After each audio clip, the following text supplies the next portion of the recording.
to the hopeful elect of Yahweh Bahashem Hamashiach Yahweh Shalom.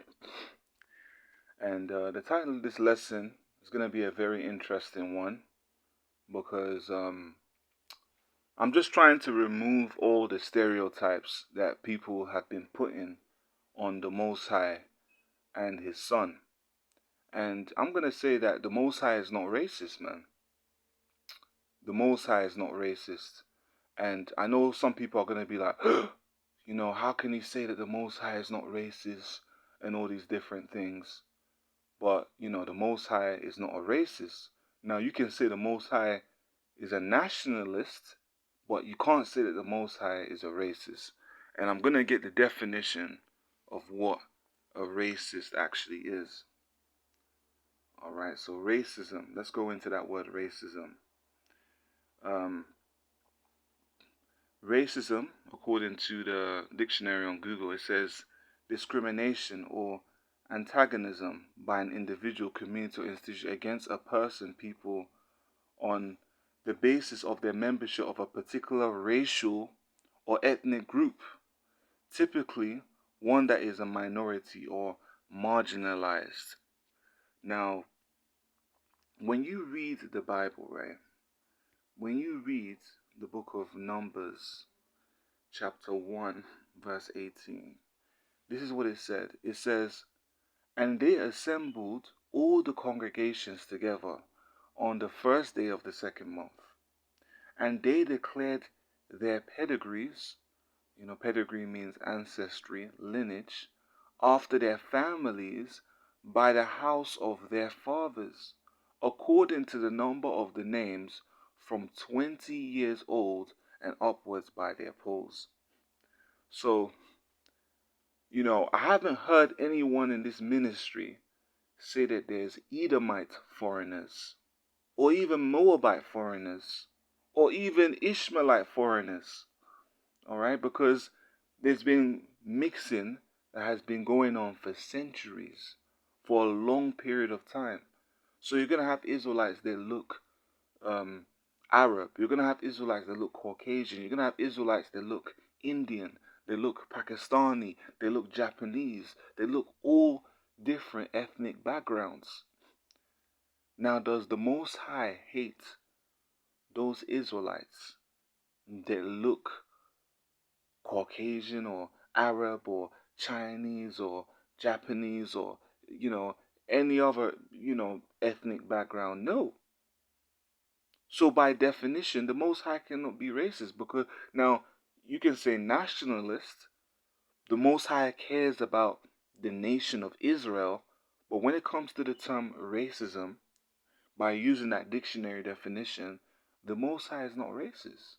The Most High is a nationalist. He cares about the nation of Israel. So when people lie and make slanders and say the Hebrew Israelites are racists, that's a lie. The Most High is not a racist. He's a nationalist. He cares about the nation of Israel. Now let me go to Deuteronomy 28 and verse 67. Okay. So this is Deuteronomy chapter 28. And I don't believe this. Is this Deuteronomy 28? Okay. Deuteronomy 28 and verse 64 says, "And the Lord shall scatter you among all people." So our people are scattered among all different ethnicities. We're scattered among the Indians, which are Elam. We're scattered among the so-called white people, which are, people referred to as the Edomites. All right, which I do believe that there's Arabs that are Edomites as well. Our people have been scattered among the Hamites, which are the Somalians, the Sudanese. Our people have been scattered among the Arabs. Our people have been scattered among all different ethnic backgrounds, from one end of the earth even onto the other. So from one part of the continent to another continent, we're scattered in Europe, in South America, North America, in uh, Asia, in Africa, in all parts of the world were scattered. And there thou shalt serve other gods. Um, the Islam religion, Christianity, um, being a deist, being atheist, agnostic, all these different false belief systems says, which neither thou nor thy fathers have known, even wood and stone. Now the point is that the Lord said He scattered us among all people. Now, and this hasn't only just been going on in the transatlantic slave trade, which started as early as the 1500s. This has begun with multiple different empires. Multiple different empires. You have, the Egyptian Empire. You have the Babylonian. You have the Medo-Persian, the Assyrian, the Grecian Empire, the Roman, even to this present day, the partially iron and clay empire that we're in today. All right, so let me go to the book of Maccabees. It says,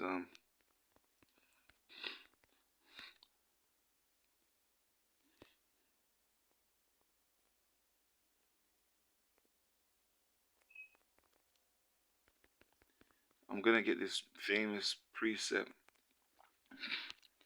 So this is First Maccabees chapter 1, verse 26. It says, so that the princes and elders mourned, the virgins and young women were made feeble, and the beauty of women was changed. What does that mean? The beauty of women has changed.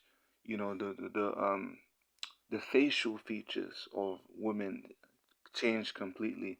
I'll give you an example. Like when let's say for instance, an Israelite man has a child with a Chinese person. In today's society, they call it Blasian. All right, the facial features looks completely different to that of a Negro woman. You see the hair is different.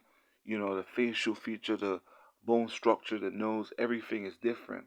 So, when it says the beauty of women change, means that there's been so much mixing to the point where, you know, there's so many Israelites that look of different ethnic backgrounds that you can't really get onto someone too much.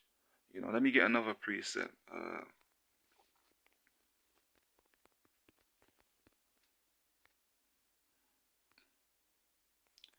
Okay, this is Numbers chapter 24, starting at verse 7. It says, he shall pour the water of his buckets. Now, what's the water of his buckets?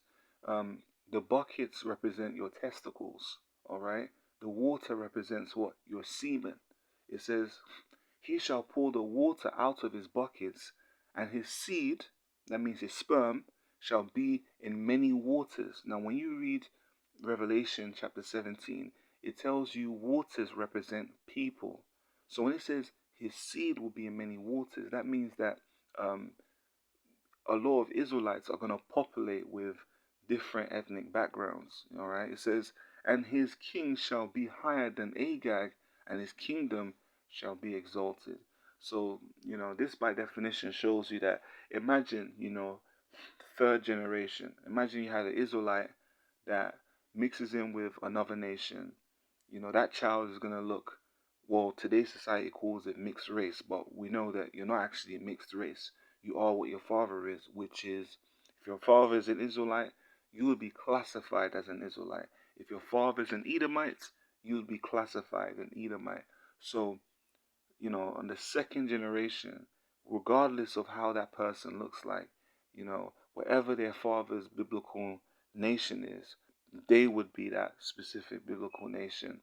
Now, on the third generation, let's say, for instance, that child that is, well, today they call it biracial, but let's say that child did the same thing that their father did, you would start to see that the DNA that the DNA starts to be diluted, and the child starts to look more similar to uh, that of a heathen.